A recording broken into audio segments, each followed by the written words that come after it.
Patrick voyait cet acteur talentueux, quelqu'un qui touchait le public à chaque réplique. On pouvait constater avec quelle facilité il captivait son public grâce à son talent, sans parler de son incroyable capacité à danser. Patrick était plus qu'un simple séducteur hollywoodien ou un autre acteur principal ordinaire. Il voulait laisser sa marque dans les sables du temps, et il l'a fait. Une empreinte de véritable résilience et de passion ardente, il évoquait des émotions chez son public à chaque occasion. Il n'est donc pas surprenant que ces derniers mots aient rappelé au monde la gravité de la perte d'un tel homme. Plongeons dans le parcours de Patrick Swayze, de sa naissance à ses derniers instants, et voyons comment ces derniers mots ont ému les fans du monde entier. Patrick est né le 18 août 1952 à Houston, au Texas, de Patty Seas et Jesse Wayne. Il était le deuxième enfant de la famille, avec une sœur aînée nommée Vicky et deux frères plus jeunes, Don et Sean. Plus tard, ses parents ont adopté une sœur plus jeune nommée Bambi. Le père de Patrick travaillait comme dessinateur d'ingénierie dans une usine chimique et sa mère était danseuse, chorégraphe et professeur de danse. Il a grandi dans le quartier d'Oak Forest à Houston et y a vécu pendant environ 20 ans. Il a fréquenté l'école catholique St. Rose of Lima, l'école primaire Oak Forest, l'école Black Middle School et le lycée Walrip. Enfant, Patrick a participé à de nombreuses activités, tant artistiques que sportives. Il aimait le patinage sur glace, le ballet classique, la gymnastique, la natation et le théâtre à l'école. Au lycée, il a également joué au football et espérait obtenir une bourse de football pour l'université, mais une blessure au genou a mis fin à cet objectif. Il a étudié la gymnastique au San Jacinto College à Houston, au Texas. Pendant cette période, il a également appris les arts martiaux, notamment le Woo, le Taekwondo et l'Aïkido. Même si sa blessure au football avait mis fin à ses projets sportifs, Patrick a continué à danser. Il avait développé un amour pour la danse et avait beaucoup appris de sa mère. 1972, il a déménagé à New York pour étudier à la Harkness Ballet School et à la Joffrey Ballet School afin d'améliorer ses compétences. La première performance de danse professionnelle de Patrick à New York a eu lieu pour l'événement Disney on Parade, organisé par Disney Theatrical Group. Après cela, il est passé de la danse à la comédie. Son premier rôle d'acteur a été un remplacement dans la production Broadway de Grease, où il jouait le personnage de Danny Zuko.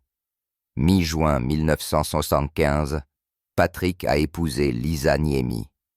Ils s'étaient rencontrés 1968, lorsque Patrick avait 18 ans et Lisa 14 ans, alors qu'elle prenait des cours de danse avec sa mère.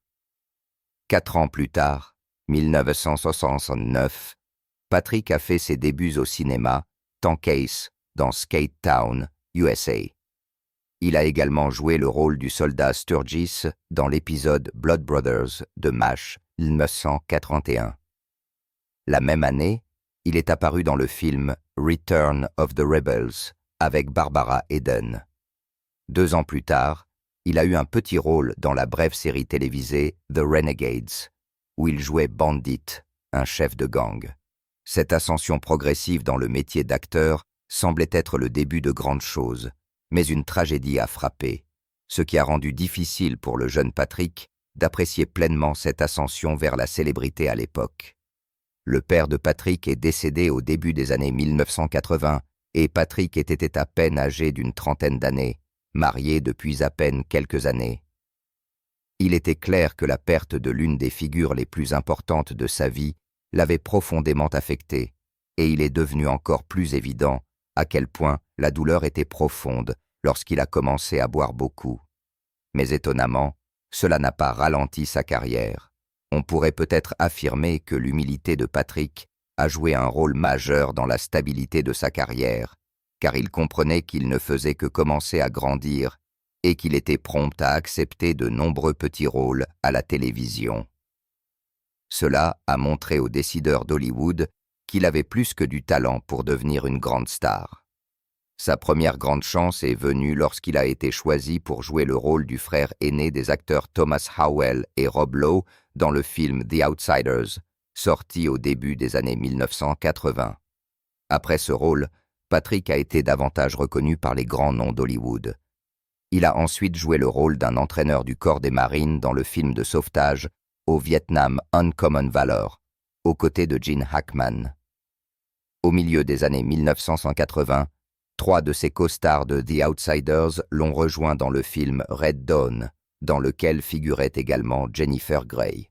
Son premier grand succès dramatique est venu avec la mini-série télévisée North and South, qui se déroule pendant la guerre de Sécession. L'année suivante, Rob Lowe et lui sont apparus à nouveau ensemble dans le film Youngblood. Au fil du temps, Patrick est devenu un visage bien connu à Hollywood, mais ses plus grands succès étaient encore à venir.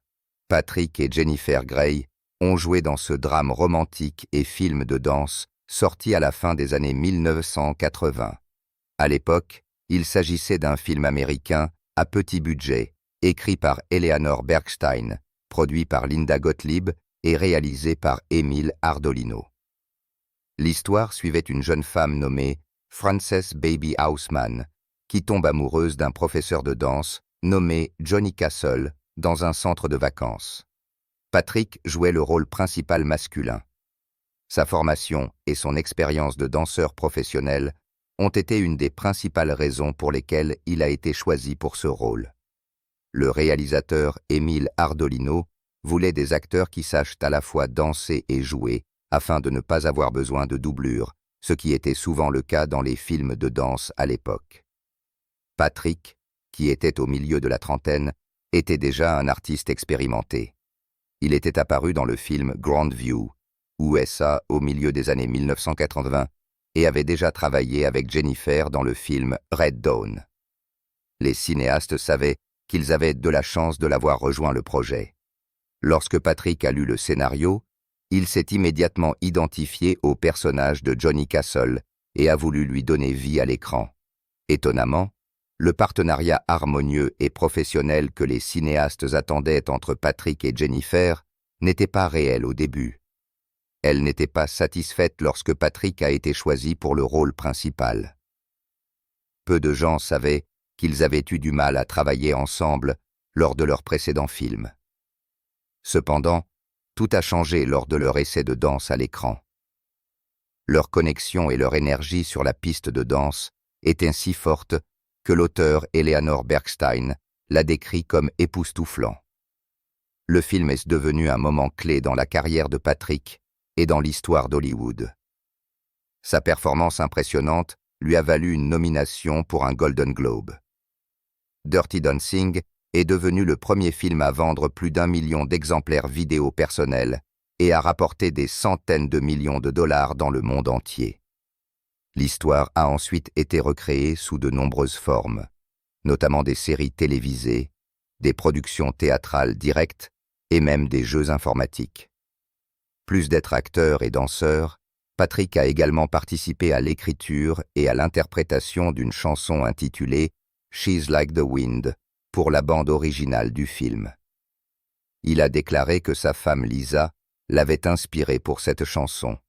La chanson est devenue un succès populaire, atteignant le top 10 des charts musicaux, et de nombreux autres artistes ont ensuite enregistré leur propre version.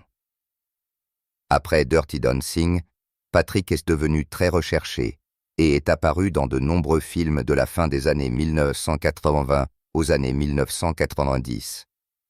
Patrick a joué dans le film d'action Roadhouse aux côtés de Sam Elliott, Ben Gazzara et Kelly Lynch. Après cela, il a joué avec Demi Moore et Whoopi Goldberg dans le film Ghost, qui lui a valu de nombreux éloges. Dans Ghost, il jouait le rôle de Sam Wheat, un homme qui est tué mais qui communique avec sa fiancée par l'intermédiaire d'une voyante.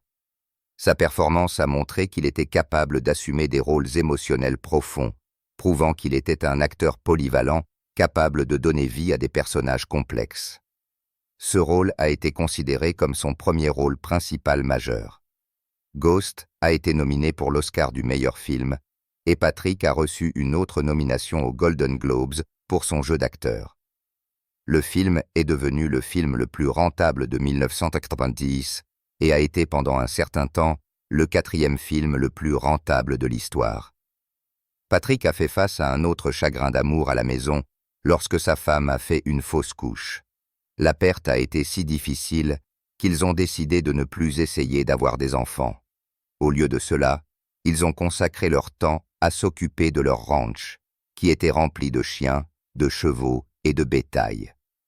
Patrick a dit un jour à propos de leur décision: « Nous sommes une équipe. » Et il l'était vraiment. La même année, il a entrepris d'autres projets, comme l'animation d'un épisode de Saturday Night Live avec la chanteuse Mariah Carey comme invitée musicale fin octobre. L'année suivante, il a joué avec Keanu Reeves dans le film d'action et policier Point Break. Ce rôle lui a valu une nomination pour le prix de l'homme le plus désirable aux MTV Movie Awards, et le magazine People l'a nommé l'homme le plus sexy de l'année. Patrick a continué à connaître le succès, apparaissant dans des films comme City of Joy, Fatherhood et Three Wishes. Au milieu de ce succès, la tragédie rôdait. Au milieu des années 1990, la famille Swayze a subi une autre perte déchirante lorsque la sœur aînée de Patrick, Vicky Lynn, est décédée. Elle s'était longtemps battue contre la dépression et, tragiquement, elle s'est suicidée faisant une overdose de pilules à la fin de l'année 1995. Sa mort a profondément ébranlé Patrick. Il a avoué plus tard que sa mort avait changé sa vie. Il a dit qu'il se sentait coupable et se demandait s'il aurait pu faire quelque chose pour l'aider. Cette question l'a laissé brisé, et la gloire et le succès n'ont pas suffi à le reconstruire. La vie de Patrick a été marquée par des batailles personnelles avec ce vieil ennemi. Et c'était d'autant plus fort, aggravé par ce sentiment d'impuissance qu'il a ressenti après le suicide de sa sœur. Heureusement, Patrick a toujours eu cette force tranquille, et malgré le fait que son parcours ait été rempli de défis et de terribles chagrins d'amour, il a continué à se battre. Il a finalement suivi une cure de désintoxication dans les années 1990. Après être devenu sobre, il s'est retiré du métier d'acteur et s'est consacré à la vie dans ses ranchs Californie et au Nouveau-Mexique, où il élevait des chevaux arabes et trouvait la paix dans une vie plus tranquille. Personne ne pouvait remettre question son besoin d'un peu d'isolement loin des projecteurs, et Patrick a pris le temps de travailler sur lui-même. Après sa pause dans le show business, Patrick a fait un retour incroyable 1995. Il a joué le rôle d'une drag queen dans le film To Wong Foo, Thanks for Everything, Julie Newmar aux côtés de Wesley Snipes et John Leguizamo. Sa performance lui a valu une nomination aux Golden Globes et a renouvelé l'attention portée à son talent d'acteur. Quelques années plus tard, lors du tournage du film Letters from a Killer, Patrick a eu un grave accident lors d'une scène d'évasion. Il est tombé d'un cheval et a percuté un arbre, se cassant les 2 jambes et se blessant à l'épaule. Il a dû être transporté par hélicoptère du lieu de tournage au centre médical de l'Université de Californie à Davis, à environ 80 km de là. Selon les informations, il souffrait beaucoup, mais il a quand même réussi à faire quelques blagues. L'accident a contraint la production à s'interrompre pendant une longue période, car Patrick était cloué au lit. Le film a été terminé et est sorti l'année suivante, bien que Patrick soit toujours mal à l'aise et guérisse lentement. 2000, il jouait à nouveau, apparaissant dans le film Forever Lulu. L'année suivante, il a travaillé sur les films Donnie Darko et Green Dragon. Dehors des films, Patrick a également fait les gros titres 2000 pour quelque chose qui n'avait rien à voir avec le métier d'acteur. Lui et sa femme étaient tous deux des pilotes brevetés. Juin de cette année-là, Patrick a décidé de piloter son Cessna bimoteur avec ses chiens de Vanice, Californie, à Las Vegas, au Nouveau-Mexique. Mais pendant le voyage, l'avion a eu un problème de pressurisation. Cela l'a contrainte à effectuer un atterrissage d'urgence sur un chemin de terre dans un complexe résidentiel à Prescott Valley, Arizona. L'atterrissage ne s'est pas parfaitement déroulé car l'aile droite de l'avion a heurté un poteau d'éclairage. Heureusement, Patrick n'a pas été blessé. Cependant, les problèmes ont commencé lorsque la police est arrivée. Des témoins ont affirmé que Patrick était très ivre et qu'il avait même demandé de l'aide pour cacher une bouteille de vin ouverte dans un grand paquet de bière sur le lieu de l'accident. Patrick a disparu des lieux pendant plusieurs heures après l'accident. Plus tard, les témoignages se sont révélés faux. L'alcool que Patrick aurait eu avec lui ne se trouvait pas du tout dans la cabine. Au lieu de cela, il était stocké dans un compartiment extérieur qui n'était pas accessible pendant le vol.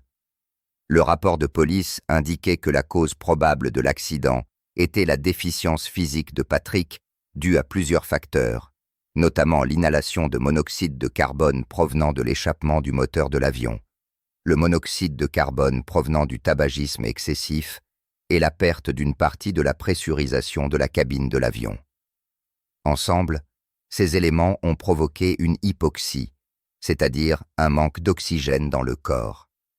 2002, Patrick est revenu au métier d'acteur. Il a consacré son temps à travailler dans de nombreux films et émissions de télévision, notamment Waking Up, One Last Dance, Dirty Dancing, Havana Nights, King Solomon's Mines, The Beast et bien d'autres encore. La carrière de Patrick a pris fin brusquement à l'âge de 57 ans, lorsque mars 2008, on lui a annoncé qu'il était atteint d'un cancer.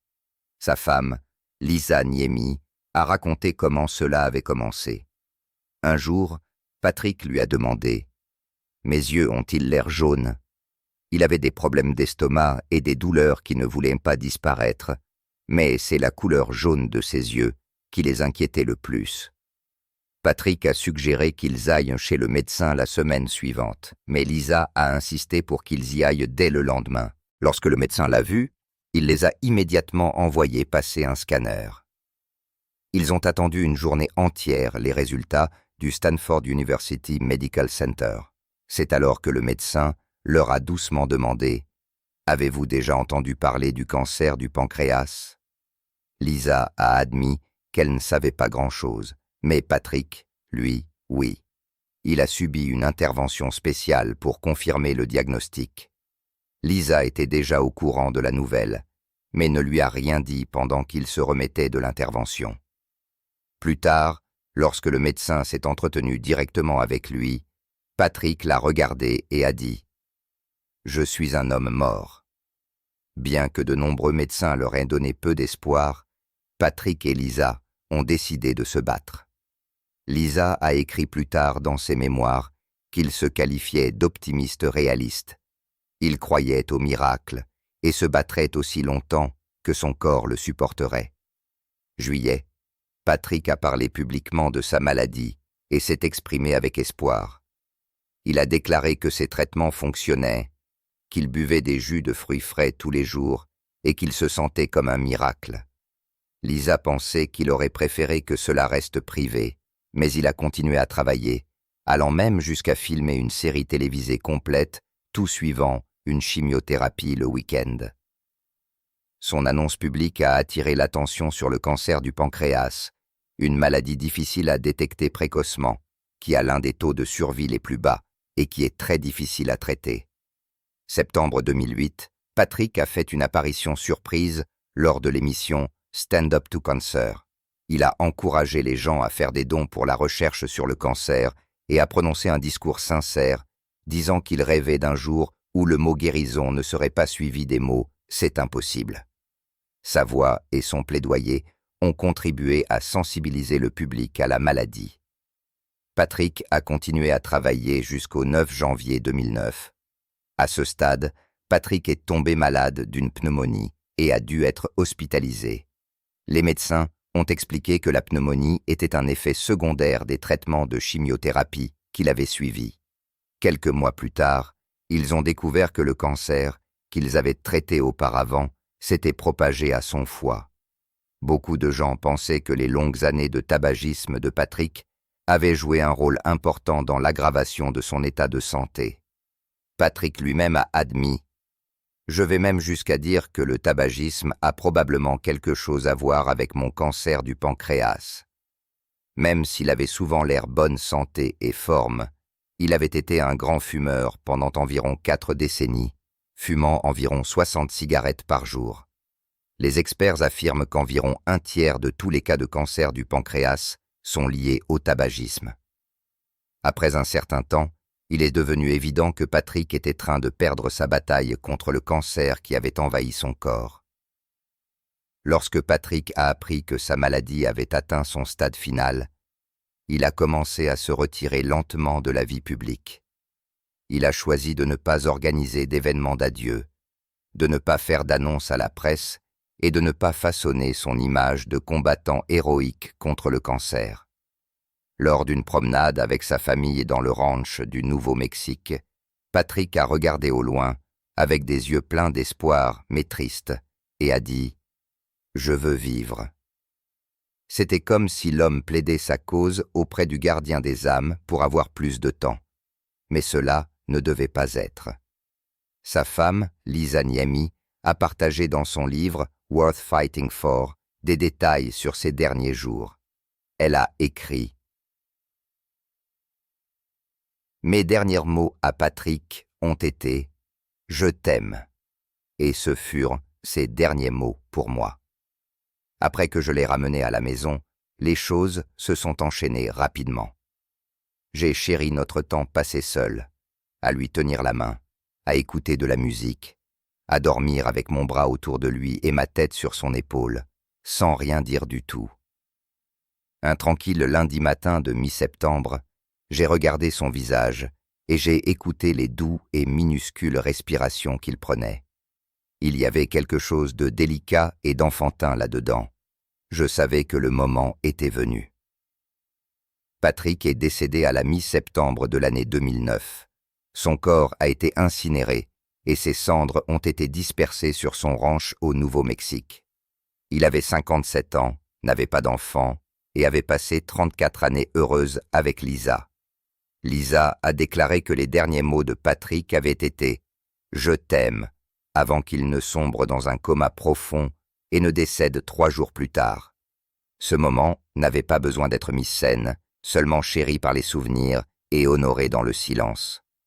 Le bruit s'estompe vraiment, laissant ces beaux mots à jamais présents. L'homme qui avait vécu des centaines de vies à l'écran, dont la réalité se vivait dans une certaine mesure de confort, mais qui a souffert la pire douleur qu'une personne puisse éprouver perdant ses proches, et dont la santé a été mise à l'épreuve au point de la perdre, a choisi de ne pas être défini par tout cela.